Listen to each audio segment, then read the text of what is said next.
You just got ghosted. Again, 3 days of texting, 1 decent coffee date, and then silence. You're wondering what you did wrong. You're wondering if you're unlovable. You're wondering if you should change yourself. But the truth is, stranger than that. Your dating failures aren't happening because you're broken. They're happening because your brain is running software from the Stone Age while you're trying to navigate a world that's only existed for the last 100 years. Let me explain what's really going on. For most of human history, dating didn't exist. Neither did choice.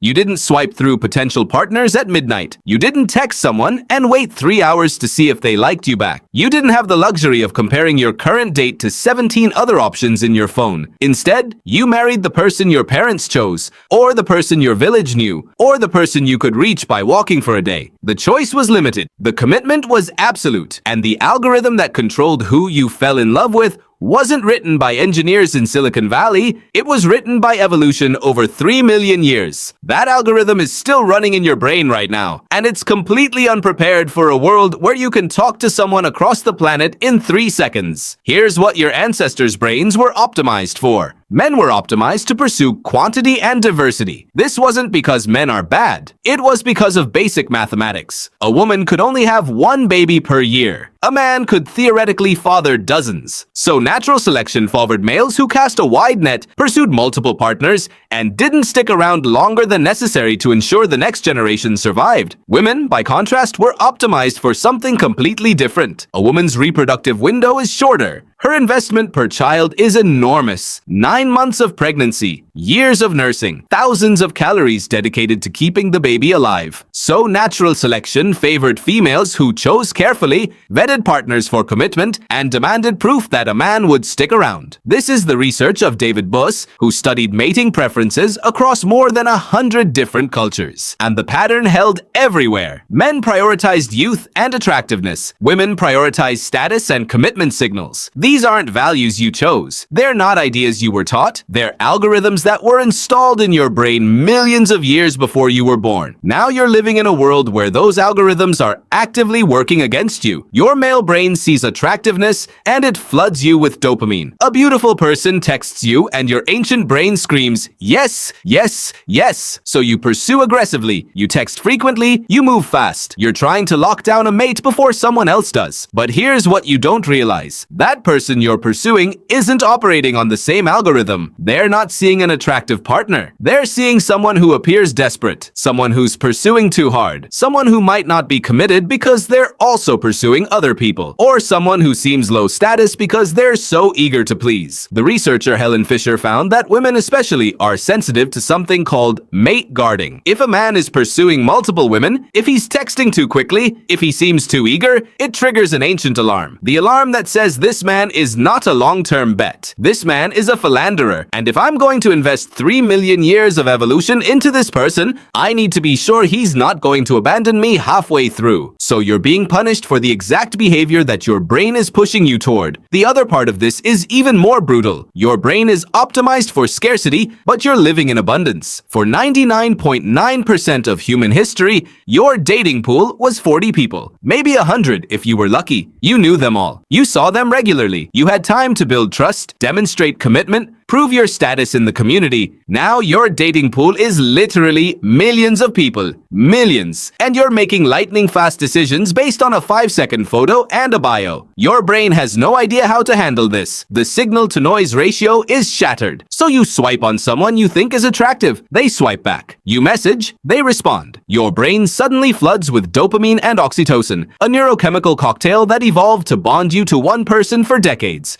But they're just one person out of 400 you messaged this week, and they're doing the exact same math you are. This is why dating feels broken. Not because you're broken, but because the game has changed and your brain hasn't. The ghosting, the flakiness, the people who seem perfect until they don't, the ones who pull away after you've already started imagining a future with them, these aren't signs that you're doing something wrong. They're signs that you're playing a game that humans evolved to play in small villages with 20 eligible partners, except now you're playing it in a global marketplace with infinite options. And infinite options ruins everything. It's called The paradox of choice. Too many options makes people less satisfied with whatever they choose. It makes them more likely to keep looking. It makes them more likely to second-guess themselves. Someone is on a date with you, but they're also thinking about the 7 other people they're going to message tomorrow. Your brain knows this too, on some level. So even when you're with someone, you don't fully commit emotionally. You hold back. You keep your options open. And the other person senses this because they're doing it too, and suddenly neither of you feels like the other person is interested. This is the real trap. Evolution built you to pursue in a world of scarcity, but now you live in abundance, so your pursuit looks like hunger. Evolution built you to commit fully to one person in a world where alternatives didn't exist, but now alternatives are everywhere, so full commitment feels like stupidity. You can't win by playing it cool and detached because your brain didn't evolve for cool and detached. Your brain evolved to pursue, to show interest, to demonstrate commitment. But if you do that, you trigger the other person's ancient alarm that says danger, too eager, not worthy. So what do? You could wait for someone who breaks the algorithm. Someone who's also aware that they're running ancient software in a modern world. Someone who decides to pursue differently. Someone who values the depth of one connection over the breadth of 100 shallow ones. You could also change your expectations. Your ancestors fell in love with one person because they had to. They had one choice. So evolution built love to be permanent, intense, and all-consuming. But that feeling was never meant to happen multiple times across your entire life. You're experiencing in a decade what your ancestors experienced in a lifetime. Maybe the problem isn't that you're choosing wrong partners. Maybe the problem is that you're expecting evolution to work in a world it never prepared for. Your dating failures aren't your fault. They're a conflict between the ancient brain you inherited and the modern world you're living in. And that's not something you can fix by being a better person. It's something you understand by understanding where you really come from.